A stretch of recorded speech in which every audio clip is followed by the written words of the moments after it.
Hey, Sergeant Jim here. Figure I'd tell one a little bit lighter than the other stories that were kind of dark. This one's about a stupid drug dealer. Not that drug dealers are really smart, but this one was particularly stupid. He was highly successful for a little time.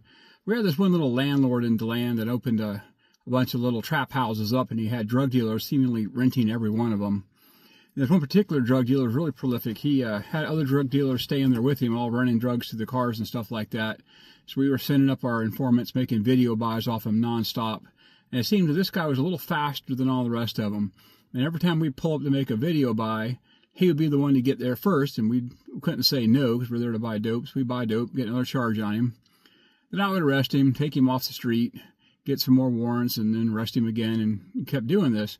Well, eventually his attorney asked me, he said, every time I get close to a plea bargain, you come and arrest my client again. Why do you keep arresting him?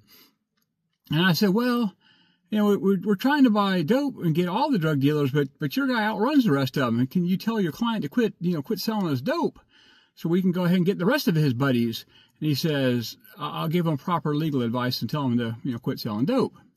Well, this kept going on at that same house, and we kept making buys. We were sending letters to the little landlord with a nuisance abatement type situation saying, if you keep having these dope dealers at your house, we're going to seize it and tear it down and all that kind of stuff.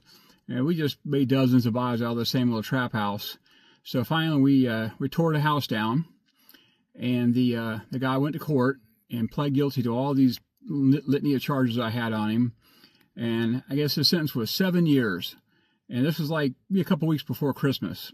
And he begged the judge to let him out before Christmas, to stay out of prison until Christmas was over. And the judge said, I'll give you to January 1st till New Year's Day to turn yourself in. He said, but if you don't turn yourself in, you get 15 years. If you turn yourself in, you only get 7 years. And he said, deal. Well, we're talking about stupid drug dealers, so we all know what happened. This moron didn't turn himself in, and he was pretty good. He sneaked around for a couple of years before we caught him.